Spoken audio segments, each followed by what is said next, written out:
Welcome back to the Fit Minute Podcast, Fitness for Real People, with your host, Gabrielle Mazar.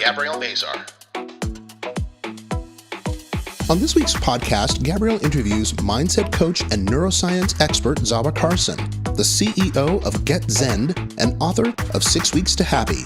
They discuss the secret to living your happiest life and the Zend App, a positive thoughts app to relax or change your state of mind.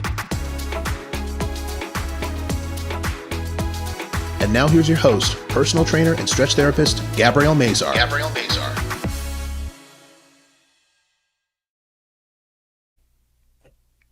Welcome back to the Fit Minute Podcast, Fitness for Real People. I'm your host, Gabby Mazar, and on today's episode, I have Zahra Karsan, the CEO of GetZENd and the author of 6 Weeks to Happy, the ultimate roadmap to retrain your brain for better health, greater abundance, and long-lasting happiness. Welcome to the show today.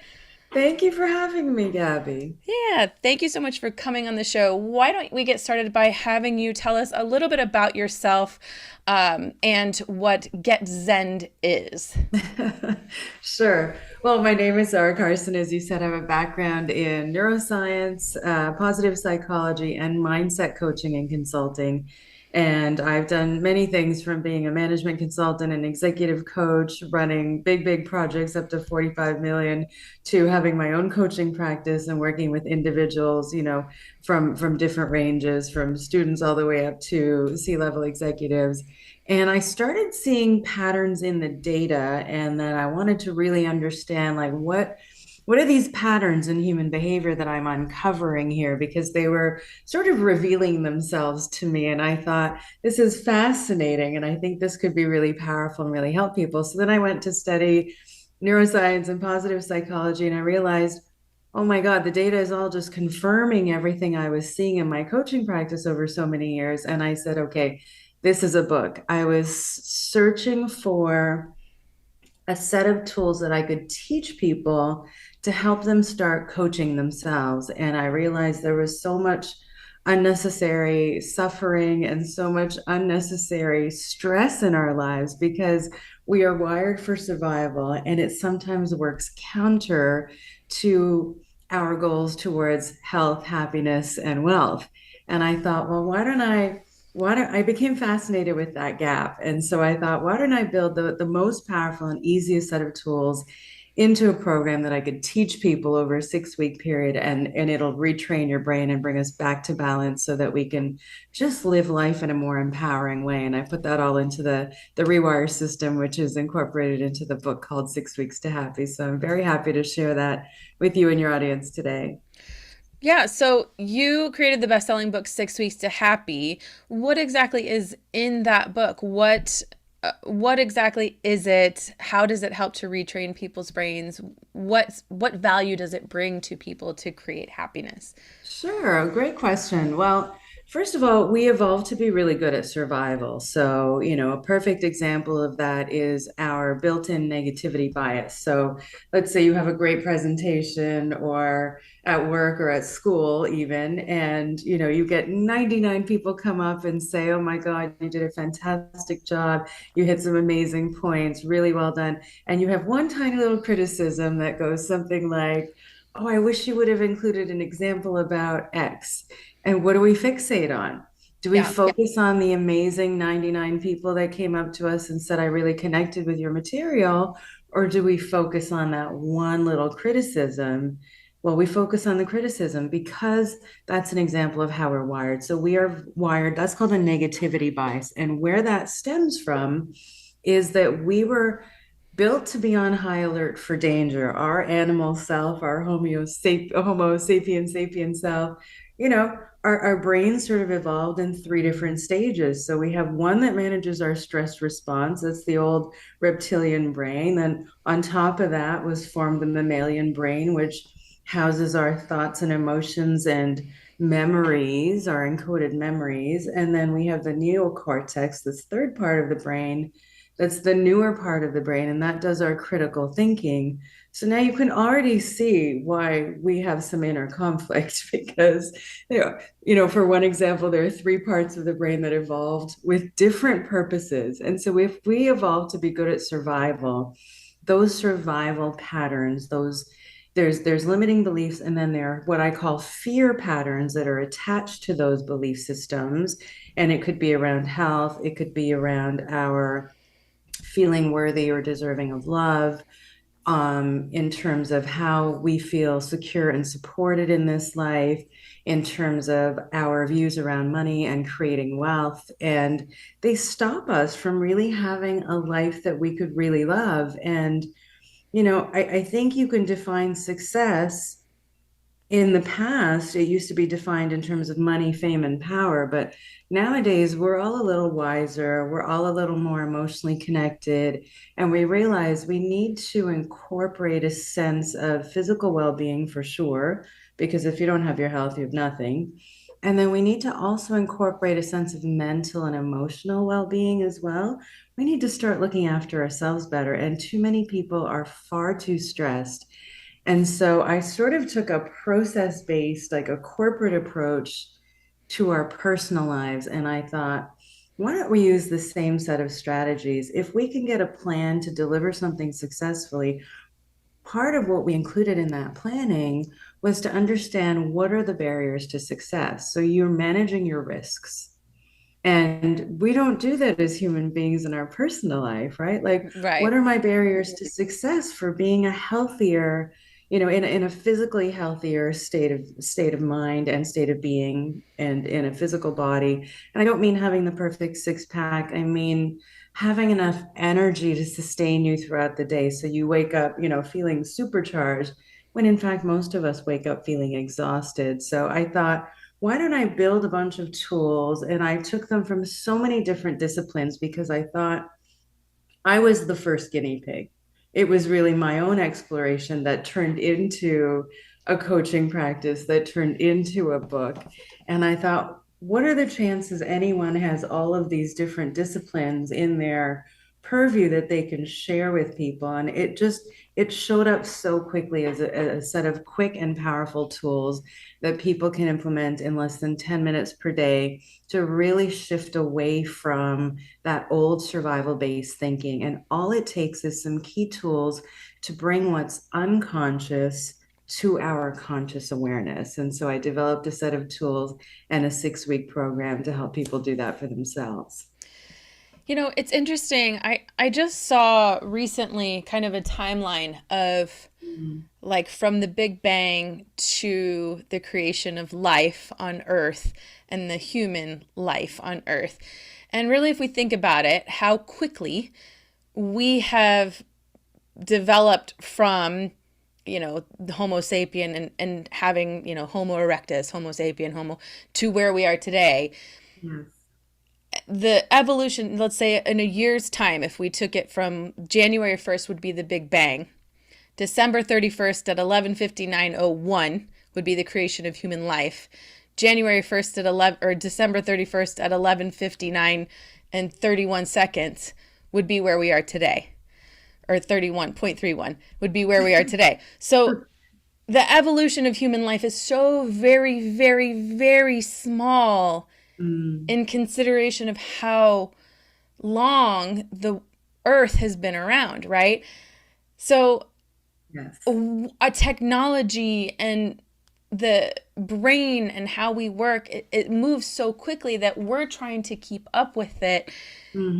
And it's difficult. So having so much stress in our lives and having so much media, television and radio and cars and computers and phones, it's like we have to learn how to process all these different things, right? Yeah. And here we are on Zoom talking to each other, face to face, and you're learning how to process these things. But this is also very new to human life. So how we find happiness, how we find health is still a process to all of us, to everyone, to all human life on this planet, right? So it was fascinating to me because we don't think about it, it's a blink of an eye that we really have just been here. And, we don't think about how we have to put effort into that as in our lives. So, 6 weeks to happy, let's think about it. 6 weeks in the realm of it and putting, in the realm of time and putting effort into it, 10 minutes a day is such a small thing to Yes. creating happiness, and habitual things for the rest of your life, right? Well, and 6 weeks is key because, 6 weeks is really where we can see in brain scans and if, the latest fMRI scans, that the brain is actually changeable. It's not static in nature, it's malleable. Right, The right. concept of neuroplasticity. And where we see signs of lasting change in the brain is at that 35 to 42 day mark. 42 days, 6 weeks. So I thought, why don't I create 6 weeks of tools and people can just go through a 6 week plan where they can slowly start to, I think of it as almost like you train a muscle at the gym, right? The more you train a particular muscle, the more you strengthen it. Well, I think over time we have unknowingly strengthened our stress response, and we have never really understood, we were never taught that our body has a natural ability to calm itself as well. So in previous days when we were living out in the bush as Homo erectus or whoever we Yeah, yeah. evolved from, when real and present danger came at us, like in terms of the predator coming at us, that fight or flight response, that stress response that's handled by that first part of your brain, the reptilian brain, it works so well because it acts as a gas pedal. It gives us that rush of adrenaline. We can flee to safety. But back then, our brains would then signal us to say, hey, We're safe. no danger anymore. We're safe. Exactly. Let's return back to calm. And you nailed it when you talked about social media and all of these other channels. Every time my phone pings, I think, oh my gosh, it's something demanding my time and my energy. And so it creates it's a little stress trigger almost. And so how do we, what are the tools that we need to really calm that and to kind of pull apart the noise so we have a little room to breathe so we can find our balance again and then to retrain away from those pieces, those survival based thought patterns and feeling patterns that keep us stuck and that keep us from achieving that health, that happiness and the success that we're all looking for in life. And so that became my fascination, is that gap. I started studying two groups of people, the really happy ones, the ones that have that little sparkle in their eye. They have a different smile. There's a different energy about them. You just want to be near them. And Yes. another group of people, right? They have this infectious energy. You just want more, or you want to put them in your pocket and carry them around for the day. Or the really successful people, like what separates those that manage to have such a massive vision for their lives and the rest of us that didn't even dare to dream that big? So I became really fascinated with these gaps in human behavior, and I wanted to make that my field of study. And then these principles just kind of appeared to me, and I said this is what's going to help people, because I think when we start in life, we just get these very basic marching orders, right? Do well in school, then maybe it's pick a major, pick a college, university, or pick a career, get a job if you're deciding to maybe go to trade school or do something like that.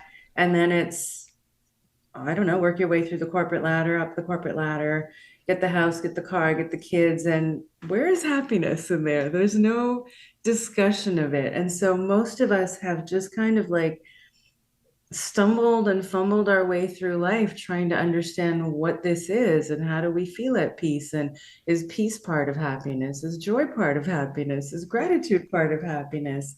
And I finally realized it's kind of complex, and it's a very personal prescription.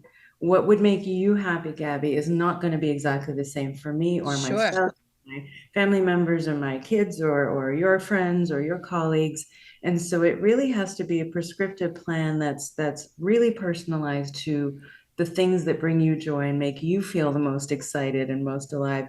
And I think because we got these basic marching orders, most of us are living out the expectations of others, right? We're maybe studying or entered in the workforce based on what our parents wished for us or what our colleagues wished for us or what our, loved ones wished for us. And at a certain point, we're starting to ask those questions. And I think COVID had a really interesting, it's thrown us some interesting curveballs, and I think it's given us a lens, right? We had this whole concept of the great resignation, Yep. where people were, I think, they were getting stimulus checks. They didn't have to worry so much about being out of work, and they got to finally stop and say, oh, wait a second, I'm not on the hamster wheel anymore. So if I don't have to get up and go to that job that I don't particularly love, or that makes me frustrated every day, or that doesn't seem to satisfy me much, then what do I want? What do I want to do?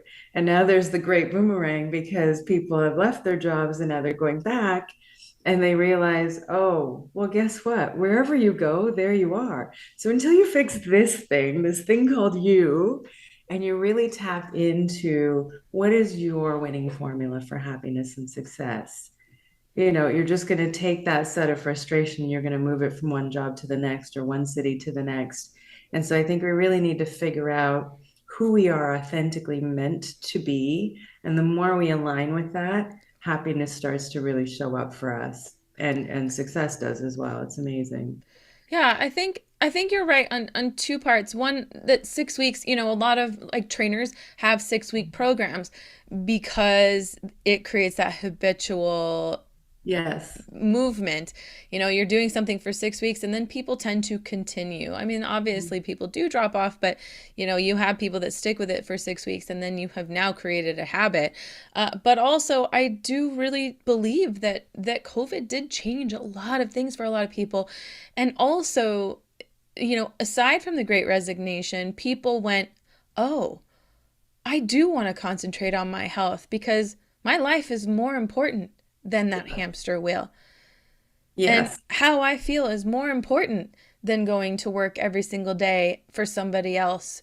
And, you know, I want to be happy. I want to Hmm. be happy in what I'm doing. And, we did see a lot of people quit their jobs and go into completely different fields. I mean, I know a couple people that did it personally, completely leave what they had been doing for 10, 12, 15, 20 years even, and do Right. something totally different.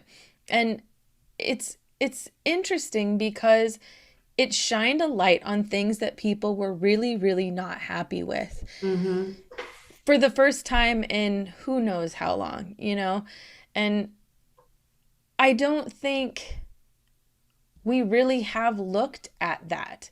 Mental health and happiness hasn't been ever looked at. Not Yeah. in our lifetime, maybe ever, really. I think I could say, going to other countries, maybe smaller countries that don't have as much emphasis on work and job and corporate, Hmm. their idea of happiness is very, very different. Oh, They absolutely. focus so much more on family. They focus so much more on time and, life. Whereas I think especially here in the US, we focus on goals and careers, Oh, and yeah.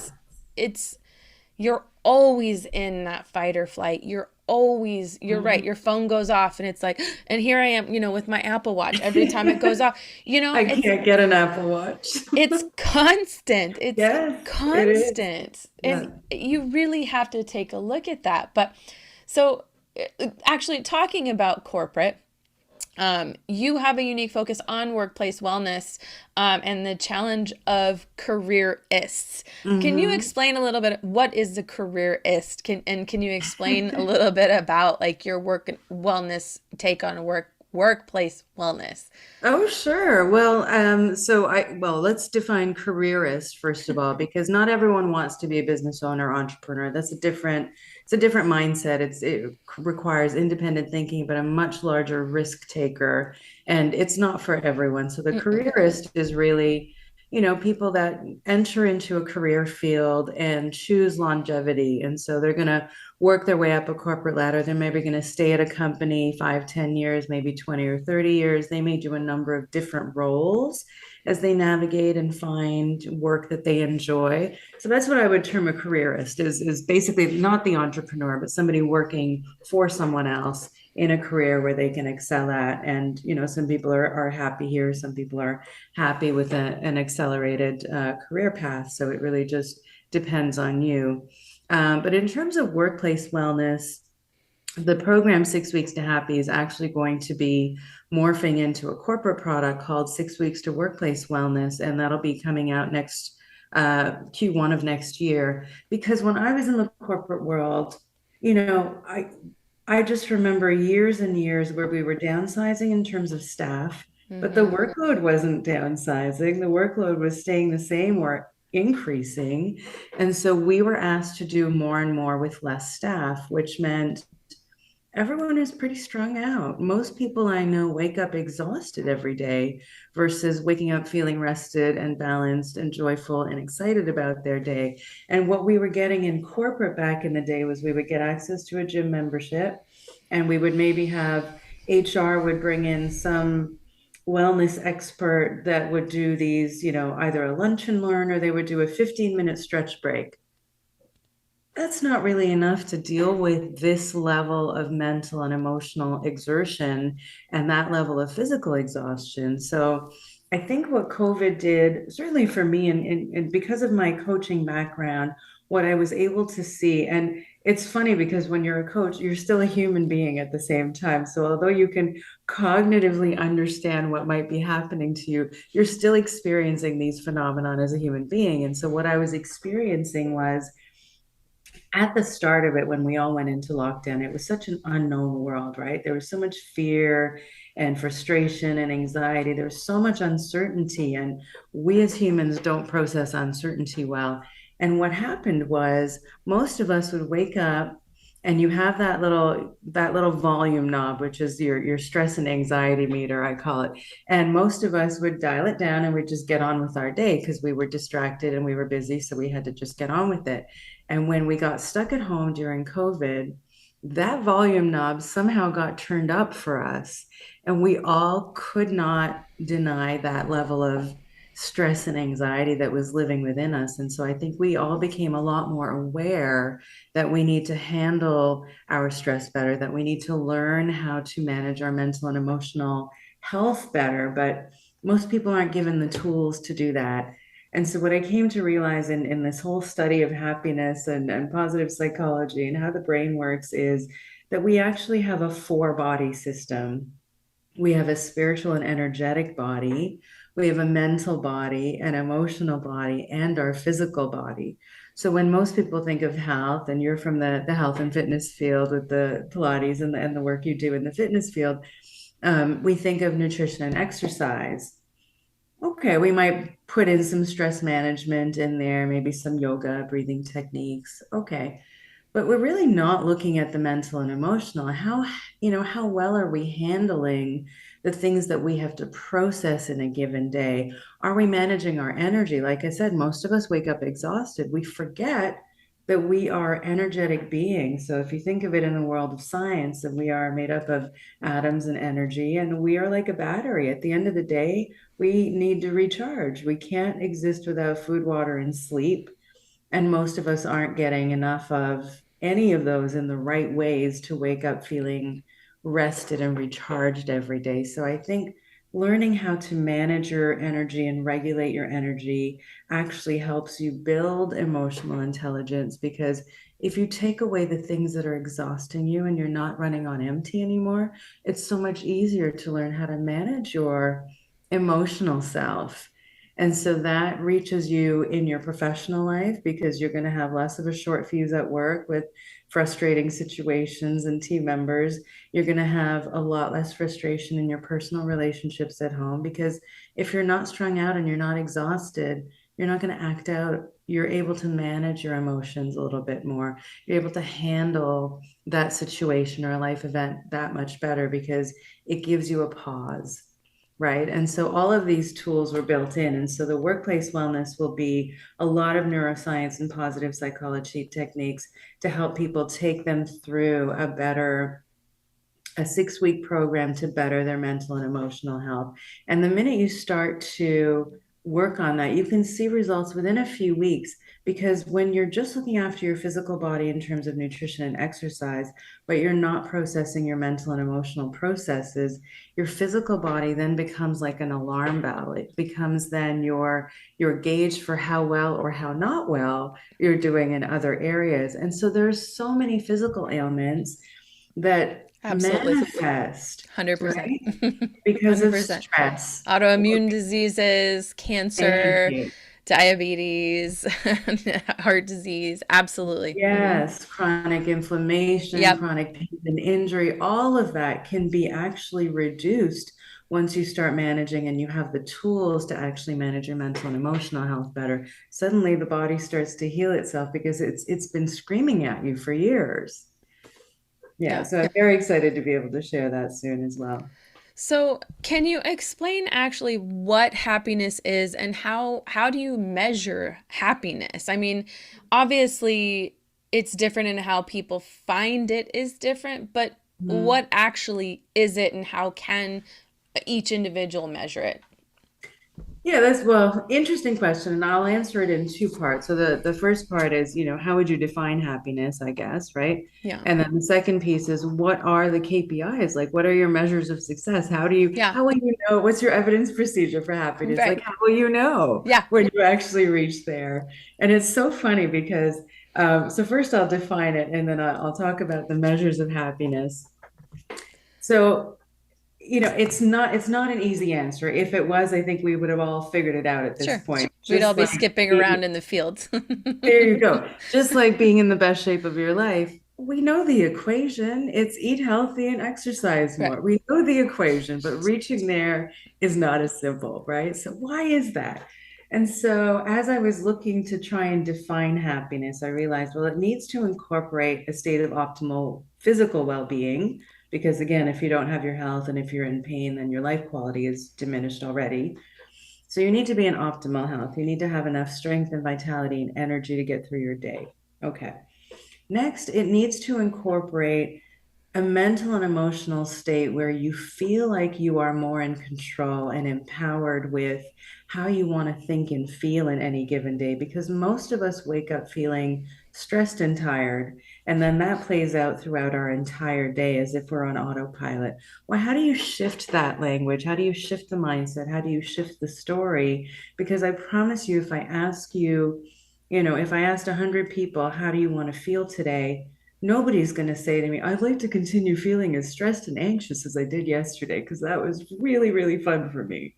Most of us would say, you know what, I want to feel peaceful. I want to feel a sense of calm and certainty that my bills are looked after, that my children and my family are okay, that I don't have to worry anymore, and I want to feel joy and I want to feel freedom and I want more quality time with my loved ones and I want to feel really connected.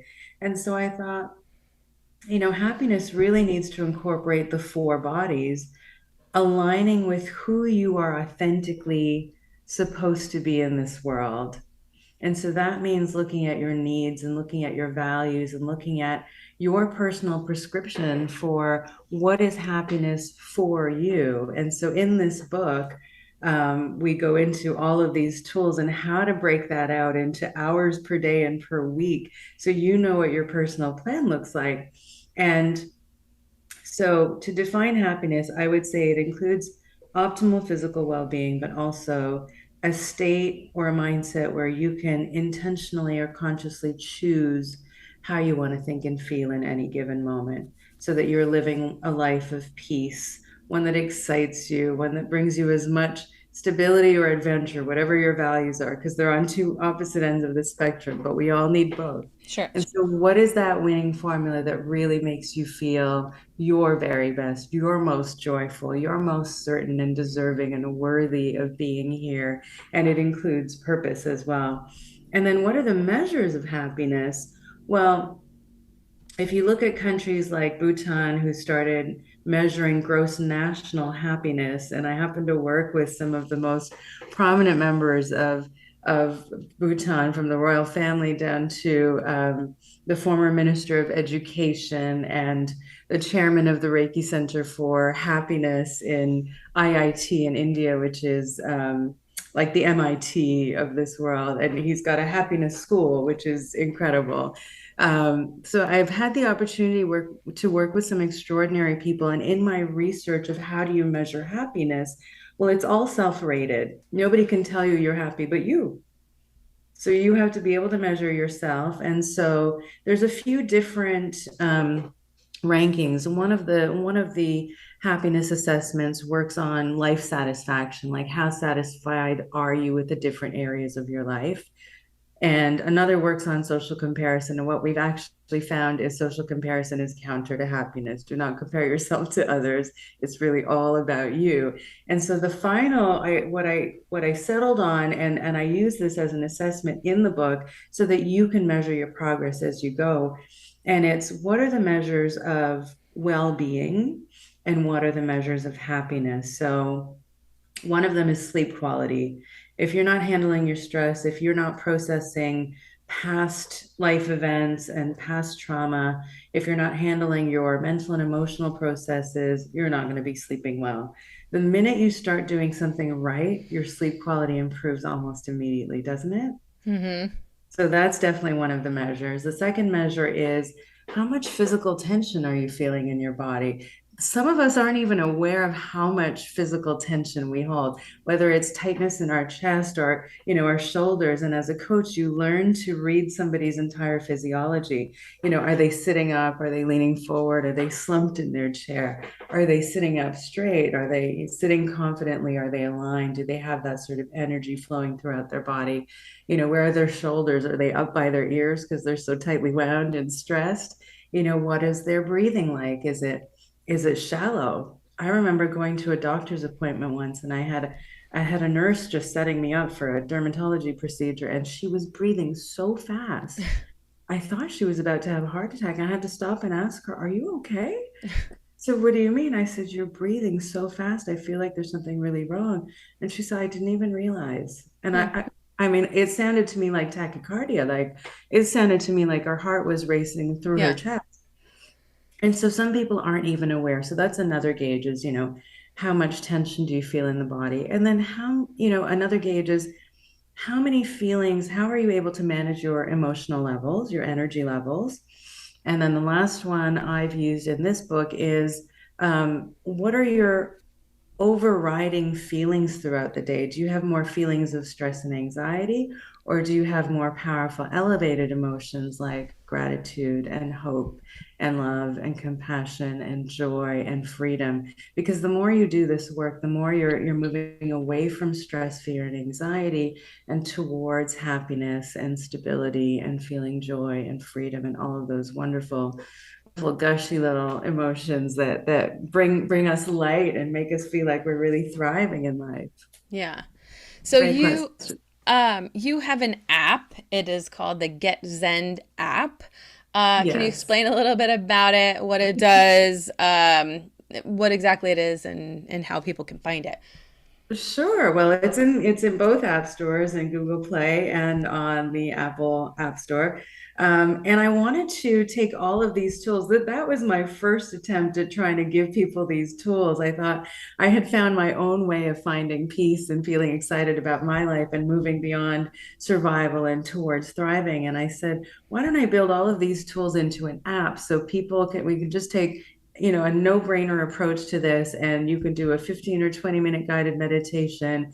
It centers your breathing in your brain, so you're triggering your parasympathetic nervous response, which is your opposite to fight or flight response. It's your calm response. So it already incorporates that. It uses transformative tech called binaural beats, which is a neuroscience tool to tune your brainwave frequency into a more desired state of mind. So if you're feeling really agile and you want to be calm, let's say you've just finished your workday and you're a little hyperactive and you want to just like get into some deep breathing and calm your brain waves into a calmer state of being. We use different brainwave activities for different frequency ranges for different levels of activity. So it uses transformative tech to tune your brain waves in. And then finally, it uses a whole range of subconscious tools, because we are 5% conscious mind, 95% subconscious, unconscious mind. And so if you can just learn how to tap into that 95%, you really start to retrain your brain away from all of that stress and noise and get it back to calm. And when you get it back to calm, amazing things start to happen. First of all, you start integrating your conscious and unconscious minds. Why is that important? Well, your unconscious houses all of your barriers to success. It houses all of your fear patterns. And if you want to change your behavior, that's the secret sauce. You have to get in there and figure out how to do that. And I do get into it in the book. We go into all of those fear patterns so you can see yourself in all of these examples because it really is just part of the human experience. And so that was really exciting as well. And so the GetZENd app has all of these tools built in, and it's Awesome. basically like a guided meditation app. You can use it for deep healing because I had a back injury that I healed from using these same techniques. And we were talking about it earlier in the show, whereas if you're not handling your mental and emotional stuff, it comes out in your physical body. Yep. And so just by using these, you tapping into your own body's mind body healing capabilities, you can actually heal from so many things, autoimmune disorders, physical injuries that have been resistant to healing. And so it has that, it has some deep sleep, and it has some other fun ones as well to get focused or get into strategic thinking zone, get into performance zone, or just set your intentions for the day. So you start your day intentionally versus on autopilot in stress mode and then spiraling down for the rest of the day. Instead of that, start feeling peaceful and just see how differently your day goes. How long are the meditations on the app? There, you can choose from 5, 10, 15, or 20 minutes. Okay. So give it a shot. I Yeah. couldn't do much when I first started. I got to about 5 or 7 minutes a day. Every little And bit, that's all you need. I mean, to yeah. start. I mean, that's all you need, really. That, like you were talking about the changes in your brain. They say it that's all it takes is about 5 to 7 minutes a day can Mhm. change the structure. The structure. Is that the word I'm looking for? Actually, yes, Yeah, of your brain. you're absolutely right. From a neuroscience perspective, we can now see brain scans of what happens to Right. people when they're practicing mindfulness and meditation like Yep. that. And so you have increased focus on and productivity. Why? Because it actually increases gyrification in the brain, which is your brain's processing power. So imagine like back in the day when we had slow laptops and now we have quad Yeah. processors. Yeah. Everything is processed super fast. Well, the same thing happens to your brain with a 5 to 7 minute meditation in the morning. hmm You want to be more focused, productive, but also much calmer and quiet those little voices in your head telling you not today, today's not the day. Just you want to quiet those down so you can focus and choose what you want to do in the day. It's a game changer. Yeah, absolutely. So if you're looking for that app, it is in the App Store. It's GetZend, Zend, correct? Correct. And Yes. your website for your coaching is getzend.com, www.getzend.com, spelled the same. And then you also have a website for your book, and it's 6weekstohappy.com, Correct. the number six. Is there anything else you want to leave our listeners with today that you think is important? Absolutely. I think most of us think of life, like I said, with this very basic set of marching orders. And, I really think of these as core life skills. I want to get this in the schools and teach this to kids so it doesn't take them 30 years to unpack like it took us Yeah. 30 years. Mm. And what I Or found in longer. or longer, yes, exactly. And what I found in my coaching practice is when we were mapping out goals for my coaching clients, very few of them, when I had them visualize the end state, could actually tell me if it brought them any closer to happiness. And I thought, well, that's amazing and profound. Why would you be pursuing a goal if you don't even know if it's going to bring you more joy, freedom? Are you chasing money? What are you chasing? It's a goal, but there's no happiness at the end of it. And so I decided to create this tool for people. And so it's available for your audience at 6weekstohappy.com, and they can download it for free and just start to map out your own personal plan towards happiness. Because once you do that, you get a really clear picture of how your life is structured today and what little changes you can make just to start aligning towards happiness and success. So that's available for your group today as well. Don't wait. Life is too short. Yeah, no kidding. It really is. You blink, a blink of an eye. Yes. Awesome. Well, I will link that in my show notes as well, so people can find that. And thank you so much for coming on the show. I really appreciate it. Thank you for having me. Such great questions and such a Yeah. wonderful discussion. Thank you for the work you do as well, Gabby. Thank you. Thank you so much, everyone, for listening today, and we'll see you all next week. Thank you so much for listening to the Fit Minute Podcast, Fitness for Real People, with your host, Gabrielle Mazar. If you would like more information on today's episode, you can find it in the show notes and on Gabrielle's website at www.destinationfitcations.com. Visit to keep an eye out for upcoming Fitcations. Be sure to share the show, give this podcast a review, and subscribe so you won't miss an episode. Join us next week to hear more stories from people just like you. This has been the Fit Minute Podcast, Fitness for Real People with Gabrielle Mazar.